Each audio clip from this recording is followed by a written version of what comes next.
जय हिंद साथियों, अगर इस बार बिहार मद्य निषेध में वर्दी पहनने का जुनून है तो यह वीडियो सिर्फ आपके लिए है। फालतू थ्योरी पढ़ने का अब समय खत्म। आज हम सॉल्व करेंगे 50 कड़क पीवाईक्यू क्वेश्चन जो सीधे आपके एग्जाम पेपर में छपने वाले हैं। तो साथियों, एक भी सवाल स्किप मत करना क्योंकि असली मेरिट यहीं से बनेगी। तो चलिए बिना एक भी सेकंड बर्बाद किए सीधा वार करते हैं। तो साथियों, आपका फर्स्ट नंबर क्वेश्चन है, एक्सरे की खोज किस वैज्ञानिक ने की थी? तो याद रखना है एक्सरे की खोज जो कि विल्हेम रॉन्टजन ने किए थे। और रेडियो सक्रियता की खोज किसने की थी? तो याद रखना हेनरी बेक्वेरेल ने किए थे। और रेडियो की खोज किसने की? तो याद रखना मैडम क्यूरी ने। और एक्सरे किस प्रकार की तरंग है? तो याद रखना है ये विद्युत चुंबकीय तरंग है। तो साथियों, फर्स्ट का आंसर हो जाएगा ऑप्शन बी सही आंसर हो जाएगा।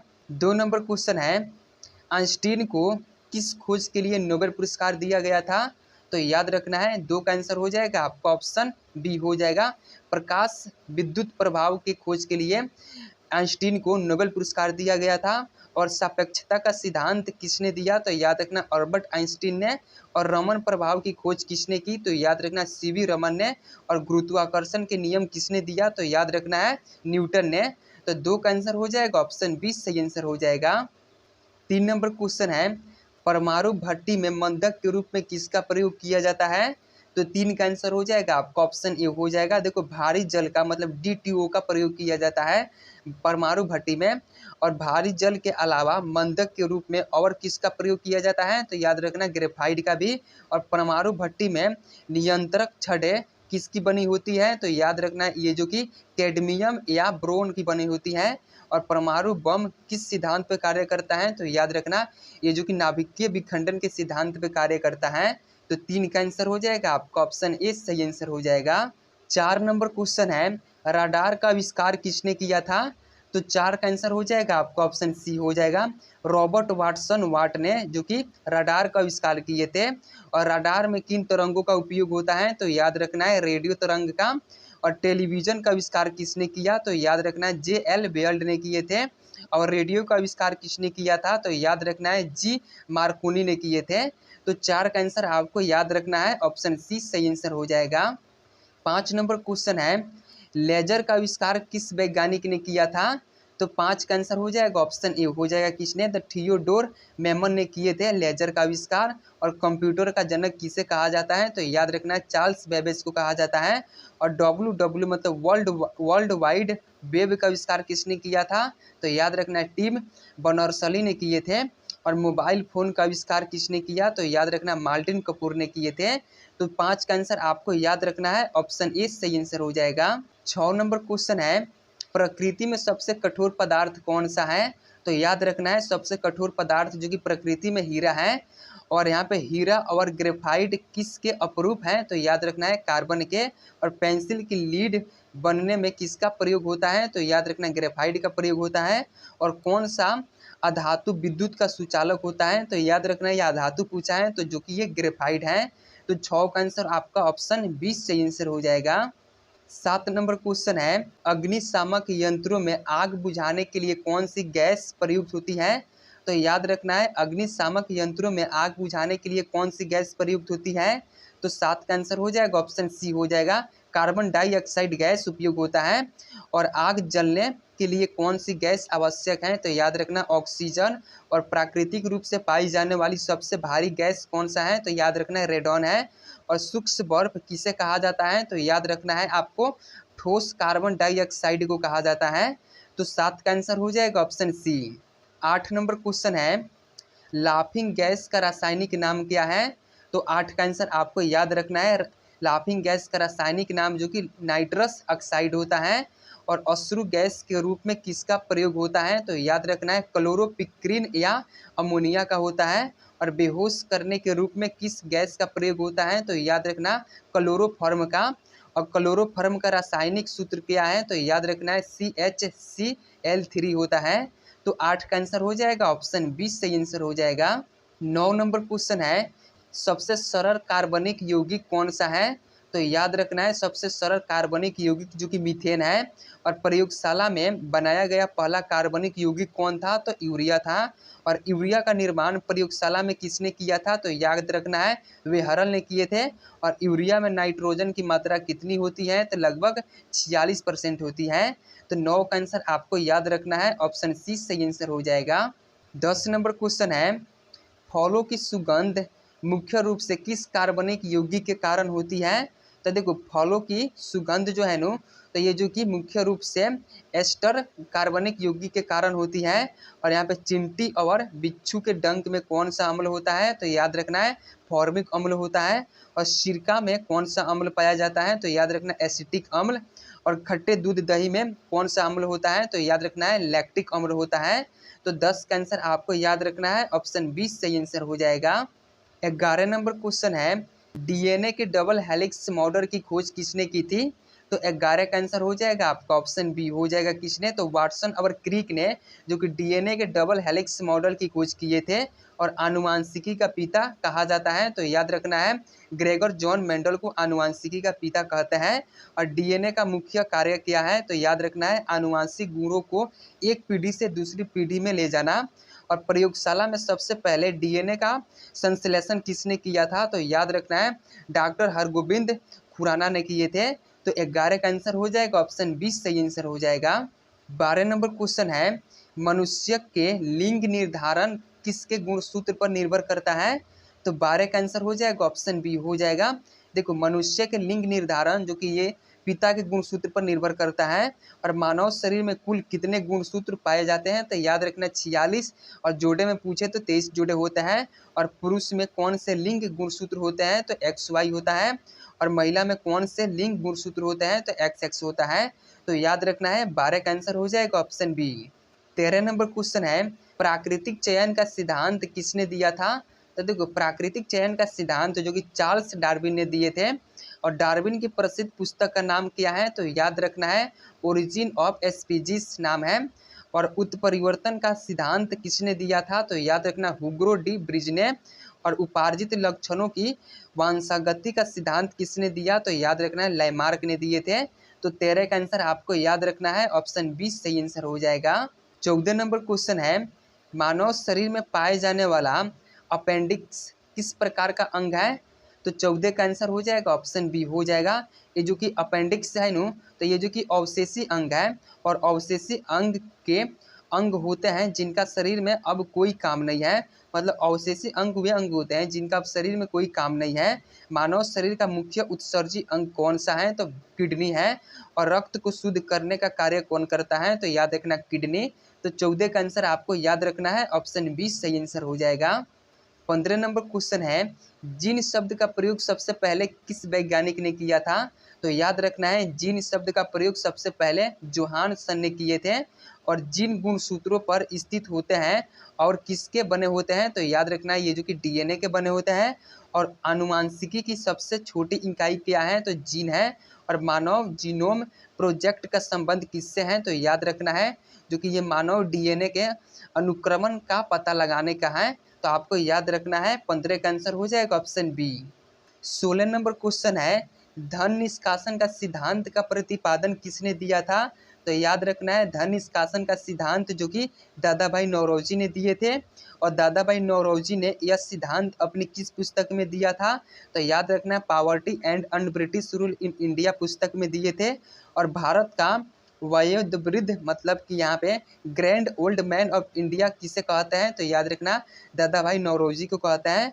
और ब्रिटिश संसद का सदस्य बनने वाले प्रथम भारतीय कौन थे? तो दादा भाई नौरोजी थे। तो आपको याद रखना है 16 का आंसर हो जाएगा, ऑप्शन बी। 17 नंबर क्वेश्चन है, भारत में रैयतवाड़ी व्यवस्था किसने लागू की थी? तो याद रखना है 17 का आंसर हो जाएगा, ऑप्शन बी थॉमस मुनरो और कैप्टन रीड ने, जो कि भारत में रैयतवाड़ी व्यवस्था लागू की थी। और यहाँ पर रैयतवाड़ी व्यवस्था में भूमि का स्वामित्व किससे माना जाता है? तो याद रखना सीधे किसान को। और अस्थाई बंदोबस्त किसने लागू किया था? तो याद रखना है लॉर्ड कार्नवालिस ने लागू किया था। और महालवाड़ी व्यवस्था का जन्मदाता किसे माना जाता है? तो याद रखना है हॉल्ट मैकेंजी को माना जाता है। तो 17 का आंसर हो जाएगा, ऑप्शन बी। 18 नंबर क्वेश्चन है, 1828 में ब्राह्मण समाज की स्थापना किसने की थी? तो 18 का आंसर हो जाएगा आपका ऑप्शन बी हो जाएगा। किसने किए थे? तो देखो राजा राम मोहन राय ने 1828 में ब्राह्मण समाज की स्थापना किए थे। और राजा राम मोहन राय को राजा की उपाधि किसने दी थी? तो याद रखना अकबर द्वितीय ने। और आधुनिक भारत का निर्माता किसे कहा जाता है? तो राजा राम मोहन राय को कहा जाता है।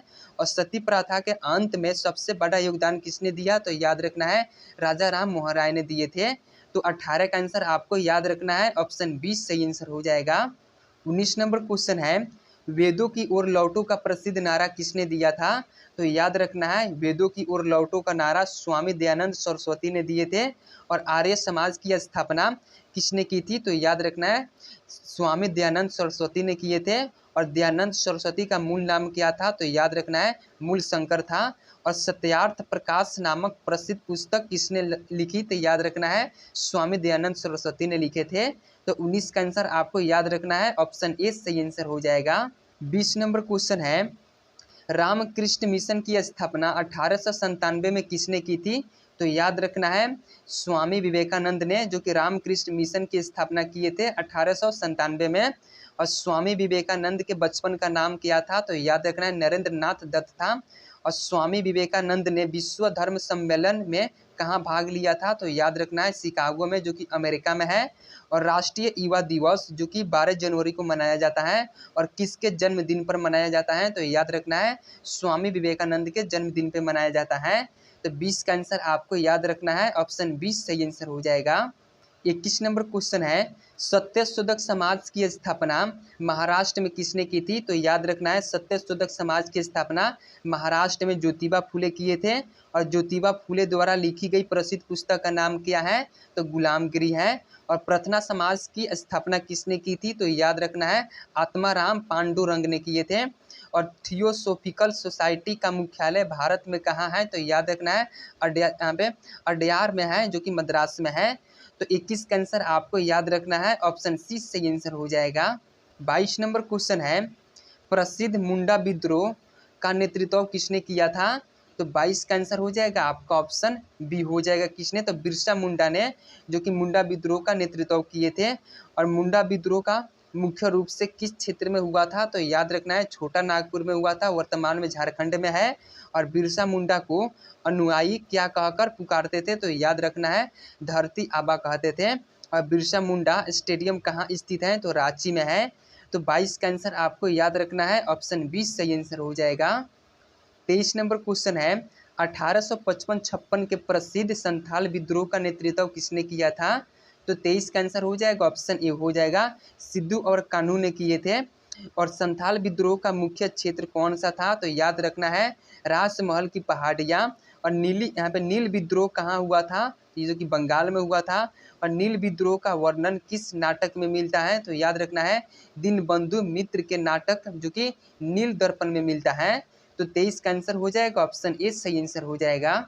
24 नंबर क्वेश्चन है, भारत का उपराष्ट्रपति राज्यसभा का क्या होता है? तो देखो भारत का उपराष्ट्रपति जो कि राज्यसभा का पदेन सभापति होते हैं। और क्या उपराष्ट्रपति राज्यसभा का सदस्य होता है? तो नहीं होते हैं, इसलिए वह मतदान नहीं कर सकता। और उपराष्ट्रपति को वेतन किस पद के लिए मिलता है? तो जो कि राज्यसभा के सभापति के रूप में मिलता है। और राज्यसभा के सभापति को कौन चुनता है? तो याद रखना है राज्यसभा के सदस्य अपने में से चुनते हैं। तो 24 का आंसर आपको याद रखना है ऑप्शन बी सही आंसर हो जाएगा। 25 नंबर क्वेश्चन है, भारत का उपराष्ट्रपति बनने के लिए न्यूनतम आयु कितनी होनी चाहिए? तो 25 का आंसर हो जाएगा ऑप्शन सी हो जाएगा कितनी? तो याद रखना है 35 वर्ष आयु होनी चाहिए। और उपराष्ट्रपति का निर्वाचन कौन करता है? तो लोकसभा और राज्यसभा के सभी सदस्य करते हैं। और उपराष्ट्रपति अपना त्याग पत्र किसे सौंपता है? तो राष्ट्रपति को सौंपते हैं। और भारत के प्रथम उपराष्ट्रपति कौन थे? तो याद रखना है डॉक्टर सर्वपल्ली राधाकृष्ण थे। तो 25 का आंसर हो जाएगा आपका ऑप्शन सी सही आंसर हो जाएगा। 26 नंबर क्वेश्चन है, संविधान के अनुसार राज्यसभा में अधिकतम सदस्यों की संख्या कितनी हो सकती है? तो 26 का आंसर हो जाएगा ऑप्शन बी हो जाएगा। देखो संविधान के अनुसार राज्यसभा में अधिकतम सदस्यों की संख्या जो कि 250 हो सकती है। और वर्तमान में राज्यसभा में कितने सदस्य हैं? तो 245। और यहाँ पे राष्ट्रपति राज्यसभा में कितने सदस्यों को मनोनीत करते हैं? तो 12 सदस्यों को करते हैं। और राज्यसभा का गठन किस अनुच्छेद के तहत होता है? तो अनुच्छेद 80 के तहत होता है। तो 26 का आंसर आपका ऑप्शन 20 सही आंसर हो जाएगा। 27 नंबर क्वेश्चन है, लोकसभा में अधिकतम सदस्यों की संख्या कितनी हो सकती है? तो देखो, जो कि वर्तमान में एंग्लो इंडियन को हटाकर तो 550 हो सकती है। और लोकसभा का गठन संविधान के किस अनुच्छेद के तहत होता है? तो अनुच्छेद 81 के तहत होता है। और एंग्लो इंडियन समुदाय के मनोनयन को किस संशोधन द्वारा समाप्त किया गया? तो याद रखना है 104वां संविधान संशोधन द्वारा समाप्त किया गया था। और वर्तमान में लोकसभा की सभा प्रभावी सदस्य संख्या कितनी है? तो याद रखना है 543 है अभी वर्तमान में। तो आपका आंसर हो जाएगा ऑप्शन सी सही आंसर हो जाएगा। 28 नंबर क्वेश्चन है, लोकसभा के प्रथम अध्यक्ष कौन थे? तो याद रखना है लोकसभा के प्रथम अध्यक्ष जीबी मालवंकर थे। और लोकसभा की प्रथम महिला अध्यक्ष कौन थी? तो मीरा कुमारी। और लोकसभा अध्यक्ष अपना त्याग पत्र किसे सौंपता है? तो लोकसभा उपाध्यक्ष को सौंपते हैं। और प्रथम चुनाव आयुक्त कौन थे? तो याद रखना है सुकुमार सेन थे। तो 28 का आंसर आपको याद रखना है ऑप्शन 20 सही आंसर हो जाएगा। 29 नंबर क्वेश्चन है, धन विधेयक केवल किस सदन में पेश किया जा सकता है? तो 29 का आंसर हो जाएगा आपका ऑप्शन बी हो जाएगा। धन विधेयक है तो ये केवल लोकसभा में पेश किया जा सकता है। और धन विधेयक किसकी पूर्व अनुमति से लोकसभा में पेश होता है? तो राष्ट्रपति की अनुमति से पेश होता है। और कोई विधेयक धन विधेयक है या नहीं, इसका अंतिम निर्णय कौन करता है? तो लोकसभा के अध्यक्ष करते हैं। और धन विधेयक को राज्यसभा अधिकतम कितने दिन रोक सकती है? तो अधिकतम जो कि 14 दिनों तक राज्यसभा रोक सकती है। तो 29 का आंसर हो जाएगा ऑप्शन 20 सही आंसर हो जाएगा। 30 नंबर क्वेश्चन है, संसद के दोनों सदनों की संयुक्त बैठक की अध्यक्षता कौन करता है? तो 30 का आंसर हो जाएगा ऑप्शन सी हो जाएगा। देखो, लोकसभा के अध्यक्ष जो कि संसद के दोनों सदनों की संयुक्त बैठक की अध्यक्षता करते हैं। और संयुक्त बैठक बुलाने का अधिकार किसके पास है? तो राष्ट्रपति के पास है, जो कि अनुच्छेद 108 के तहत। और क्या संविधान संशोधन विधेयक पर संयुक्त बैठक बुलाई जा सकती है? तो नहीं बुलाई जा सकती है। और अब तक भारत में कितनी बार संयुक्त बैठक बुलाई गई है? तो 3 बार बुलाई गई है। तो 30 का आंसर आपको याद रखना है ऑप्शन सी सही आंसर हो जाएगा। 31 नंबर क्वेश्चन है, भूकंप की तीव्रता मापने के लिए किस यंत्र का उपयोग किया जाता है? तो याद रखना है भूकंप की तीव्रता मापने के लिए सिस्मोग्राफ यंत्र का उपयोग होता है। और भूकंप के अध्ययन को क्या कहा जाता है? तो याद रखना है सिस्मोलॉजी कहते हैं। और भूकंप की तीव्रता किस स्केल पर मापी जाती है? तो रिएक्टर स्केल पर मापी जाती है। और समुद्र की गहराई मापने वाला यंत्र कौन सा है? तो फेडोमीटर है। तो 31 का आंसर आपको याद रखना है ऑप्शन 20 सही आंसर हो जाएगा। 32 नंबर क्वेश्चन है, जिस स्थान से भूकंपीय तरंग उत्पन्न होती है उसे क्या कहते हैं? तो देखो, उसे जो कि केंद्र कहते हैं या भूकंप मूल कहते हैं, आपको याद रखना है। और धरातल पर वह स्थान जहां भूकंप की लहरें सबसे पहले पहुंचती हैं उसे अधिकेंद्र कहते हैं, एपिसेंटर। और भूकंप के दौरान सबसे खतरनाक तरंग कौन सी होती है? तो पी तरंग होती है, नहीं एल तरंग होती है। ये जो कि भूकंप के दौरान सबसे खतरनाक जो तरंग होती है वो एल तरंग होती है। और सबसे तेज गति से चलने वाली भूकंपीय तरंग जो कि पी तरंग है। तो आपको याद रखना है 32 का आंसर हो जाएगा ऑप्शन बी। 33 नंबर क्वेश्चन है, विश्व के सर्वाधिक भूकंप और ज्वालामुखी किस महासागर के तटीय क्षेत्र में आते हैं? तो याद रखना है प्रशांत महासागर के तटीय क्षेत्र में जो कि सर्वाधिक भूकंप आते हैं और ज्वालामुखी। और यहाँ पे देखो, प्रशांत महासागर के इस तटीय क्षेत्र को क्या कहा जाता है? तो अग्निवलय मतलब रिंग ऑफ फायर कहते हैं। और किस महाद्वीप में एक भी ज्वालामुखी नहीं पाया जाता है? तो याद रखना है ऑस्ट्रेलिया महाद्वीप में एक भी ज्वालामुखी नहीं पाया जाता है। और भारत का एकमात्र सक्रिय ज्वालामुखी कहाँ स्थित है? तो ये जो कि बैरन द्वीप पर स्थित है, जो कि अंडमान निकोबार में स्थित है। तो 33 का आंसर आपको याद रखना है ऑप्शन सी सही आंसर हो जाएगा। 34 नंबर क्वेश्चन है, भूमध्य सागर का प्रकाश स्तंभ किस ज्वालामुखी को कहा जाता है? तो याद रखना है भूमध्य सागर का प्रकाश स्तंभ जो कि स्ट्रोम्बोली को कहा जाता है। और विश्व का सबसे ऊंचा सक्रिय ज्वालामुखी पर्वत कौन सा है? तो याद रखना है जो कि यहाँ पे टोकोपैक्सी है। और विसुवियस ज्वालामुखी किस देश में स्थित है? तो इटली में है। और यहाँ पे काक्रातोआ ज्वालामुखी कहाँ स्थित है? तो इंडोनेशिया में है। तो 34 का आंसर आपको याद रखना है, ऑप्शन 20 सही आंसर हो जाएगा। 35 नंबर क्वेश्चन है, भारतीय वन अनुसंधान संस्था कहाँ स्थित है?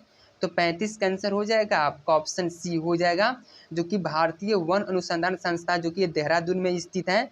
और वन संरक्षण अधिनियम किस वर्ष पारित किया गया था? तो 1980 में। और पर्यावरण संरक्षण अधिनियम कब आया? तो 1986 में।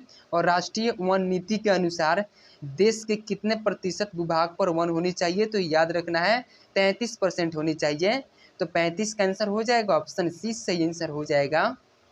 36 नंबर क्वेश्चन है, क्षेत्रफल की दृष्टि से भारत के किस राज्य में सर्वाधिक वनों का विस्तार है? तो याद रखना है, क्षेत्रफल की दृष्टि से पूछा है तो मध्य प्रदेश में है। और प्रतिशत के हिसाब से सर्वाधिक वन किस राज्य में है? तो मिजोरम में है। और मैंग्रोव वन का सर्वाधिक विस्तार किस राज्य में है? तो पश्चिम बंगाल में है। और सबसे कम वन क्षेत्रफल वाला राज्य कौन सा है? तो हरियाणा है, आपको याद रखना है। तो 36 का आंसर हो जाएगा ऑप्शन सी। 37 नंबर क्वेश्चन है, प्रसिद्ध सुंदरवन डेल्टा मुख्य रूप से किस प्रकार के वनों के लिए जाना जाता है? तो देखो ये जो कि सुंदरवन डेल्टा है नो, तो ये किस प्रकार के वनों के लिए जाना जाता है? तो 37 का आंसर हो जाएगा आपका ऑप्शन बी हो जाएगा, ये मैंग्रोव वन के लिए जाना जाता है। और सुंदरवन डेल्टा किन नदियों द्वारा बनाया जाता है? तो गंगा और ब्रह्मपुत्र के नदियों के द्वारा बनाया जाता है। और सुंदरवन का नाम किस वृक्ष के अधिकता के कारण पड़ा? तो याद रखना, सुंदरी वृक्ष के अधिक होने के कारण इसका नाम सुंदरवन पड़ा। और सुंदरवन राष्ट्रीय उद्यान किस प्रसिद्ध जानवर का प्राकृतिक आवास है? तो याद रखना है, रॉयल बंगाल टाइगर के प्रसिद्ध आवास हैं ये। तो आपको याद रखना है 37 का आंसर हो जाएगा आपका ऑप्शन 20 सही आंसर हो जाएगा। 38 नंबर क्वेश्चन है, भारत के केंद्रीय बैंक भारतीय रिजर्व बैंक का मुख्यालय कहाँ स्थित है? तो 38 का आंसर हो जाएगा आपका ऑप्शन डी हो जाएगा, जो कि आरबीआई का मुख्यालय मुंबई में स्थित है। और 1935 में स्थापना के समय आरबीआई का मुख्यालय कहाँ था? तो कलकत्ता था। और मुख्यालय को कलकत्ता से मुंबई कब स्थानांतरित किया गया था? तो याद रखना 1937 में। और भारत में मौद्रिक नीति मतलब यहाँ पे मॉनेटरी पॉलिसी कौन बनाता है? तो याद रखना कौन? तो भारतीय रिजर्व बैंक बनाता है। तो 38 का आंसर हो जाएगा ऑप्शन डी। 39 नंबर क्वेश्चन है, भारत सरकार का वित्तीय वर्ष कब से कब तक होता है? तो याद रखना है, वित्तीय वर्ष 1 अप्रैल से 31 मार्च होता है। और रिजर्व बैंक का लेखा वर्ष वर्तमान में क्या है? तो 1 अप्रैल से 31 मार्च है। और पहले जुलाई जून था। और भारत में आम बजट कौन पेश करता है? तो केंद्रीय वित्त मंत्री पेश करते हैं। और स्वतंत्र भारत का पहला बजट किसने पेश किया था? तो याद रखना है, आर.के. शरमुखम चेट्टी पेश किए थे। तो आपको याद रखना है 39 का आंसर हो जाएगा ऑप्शन सी। 40 नंबर क्वेश्चन है, नीति आयोग की स्थापना किस वर्ष की गई थी? तो देखो नीति आयोग की स्थापना 2015 में 1 जनवरी 2015 को की गई थी। और नीति आयोग ने किसका स्थान लिया? तो योजना आयोग का।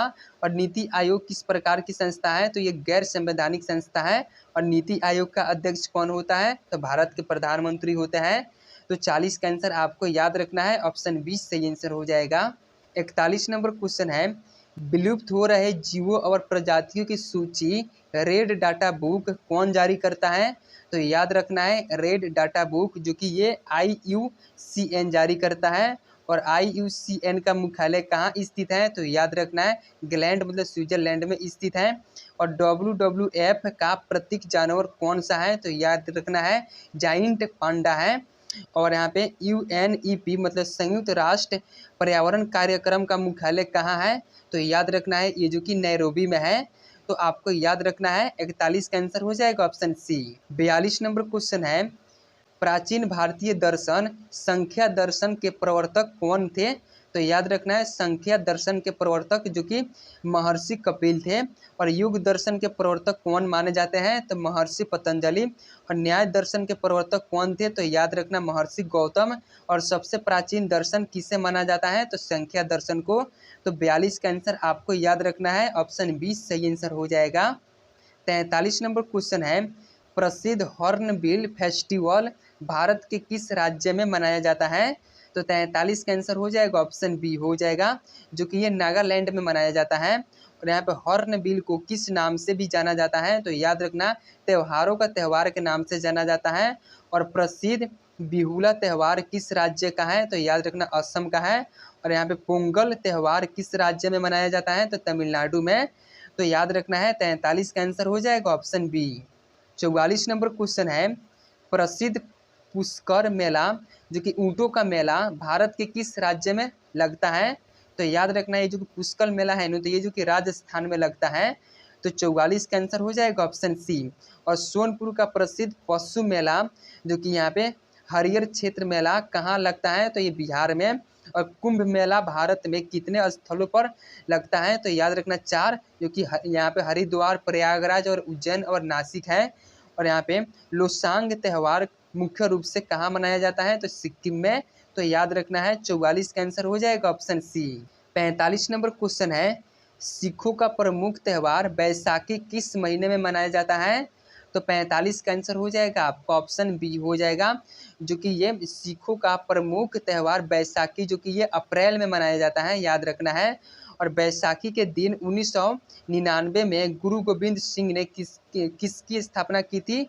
तो याद रखना है खसला पंथ की स्थापना किए थे। और यहाँ पे ओणम किस राज्य का प्रमुख त्यौहार है? तो केरल का। और रथ यात्रा उत्सव मुख्य रूप से कहाँ मनाया जाता है? तो ये जो कि पुरी में मतलब उड़ीसा में मनाया जाता है। तो 45 का आंसर आपको याद रखना है ऑप्शन 20 सही आंसर हो जाएगा। 46 नंबर क्वेश्चन है, उड़न सिख के नाम से किस प्रसिद्ध भारतीय एथलीट को जाना जाता है? तो याद रखना है जो कि यहाँ पे मिल्खा सिंह को जो कि उड़न सिख के नाम से जाना जाता है। और यहाँ पे मिल्खा सिंह की प्रसिद्ध आत्मकथा का नाम क्या है? तो याद रखना है the race of my life है।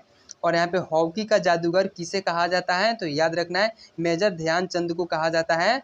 और यहाँ पे डिंग एक्सप्रेस के नाम से किस महिला एथलीट को जाना जाता है? तो याद रखना है जो कि हिमा दास को जाना जाता है। तो आपको याद रखना है 46 का आंसर हो जाएगा ऑप्शन बी। 47 नंबर क्वेश्चन है, पयोली एक्सप्रेस किस भारतीय महिला धावक का उपनाम है? तो याद रखना है जो कि पीटी उषा का नाम है, उपनाम है पयोली एक्सप्रेस। और यहाँ पे पीटी उषा की आत्मकथा का नाम क्या है? तो याद रखना है गोल्डन गर्ल है। और यहाँ पे सुपर मॉम के उपनाम से किसे जाना जाता है? तो याद रखना मैरी कॉम को जाना जाता है। और वर्तमान में भारतीय ओलंपिक संघ की पहली महिला अध्यक्ष कौन है? तो याद रखना है जो कि ये पीटी उषा है। तो आपको याद रखना है 47 का आंसर हो जाएगा ऑप्शन 20 सही आंसर हो जाएगा। 48 नंबर क्वेश्चन है, प्रसिद्ध टेनिस टूर्नामेंट विंबलडन किस देश में खेला जाता है? तो याद रखना है 48 का आंसर हो जाएगा ऑप्शन सी हो जाएगा, ये जो कि इंग्लैंड में खेला जाता है। और यहाँ पे विंबलडन टेनिस टूर्नामेंट किस प्रकार के कोर्ट पर खेला जाता है? तो याद रखना ग्रास के कोर्ट पर खेला जाता है। और ग्रैंड स्लैम में सबसे पुराना टूर्नामेंट कौन सा है? तो याद रखना है जो कि विंबलडन है। और फ्रेंच ओपन किस प्रकार के कोर्ट पर खेला जाता है? तो याद रखना है क्ले कोर्ट पर खेला जाता है। तो 48 का आंसर आपको याद रखना है ऑप्शन सी सही आंसर हो जाएगा। 49 नंबर क्वेश्चन है, विश्व का सर्वोच्च सम्मान नोबेल पुरस्कार वर्तमान में कितने क्षेत्रों में दिया जाता है? तो देखो ये जो कि नोबेल पुरस्कार है ना, तो ये जो कि वर्तमान में 6 क्षेत्रों में दिया जाता है। और देखो यहाँ पे शुरुआत में नोबेल पुरस्कार कितने क्षेत्रों में दिया जाता था? तो 5 क्षेत्रों में दिया जाता था। और छठा क्षेत्र अर्थशास्त्र किस वर्ष जोड़ा गया था? तो 1968 में जोड़ा गया था। अब पहली बार 1969 में दिया गया था। और नोबेल शांति पुरस्कार कहाँ प्रदान किया जाता है? तो याद रखना है ओस्लो में जो कि नॉर्वे में दिया जाता है। तो याद रखना है 49 का आंसर हो जाएगा ऑप्शन सी। 50 नंबर क्वेश्चन है, नोबेल पुरस्कार प्राप्त करने वाले प्रथम भारतीय व्यक्ति कौन थे? तो साथियों इस 50 नंबर का आंसर आप लोगों को कमेंट बॉक्स में बताना है इसका आंसर क्या होगा। और रविंद्रनाथ टैगोर को 1913 में किस पुस्तक के लिए नोबेल पुरस्कार मिला? तो याद रहता है गीतांजलि के लिए मिला, साहित्य क्षेत्र में मिला था। और मदर टेरेसा को किस वर्ष नोबेल शांति पुरस्कार मिला? तो याद रखना 1979 में। और अर्थशास्त्र में नोबेल पाने वाले प्रथम भारतीय कौन थे? तो अमर्त्य सेन थे, याद रखना है। तो साथियों 50 का आंसर आप लोगों को कमेंट बॉक्स में बताना है।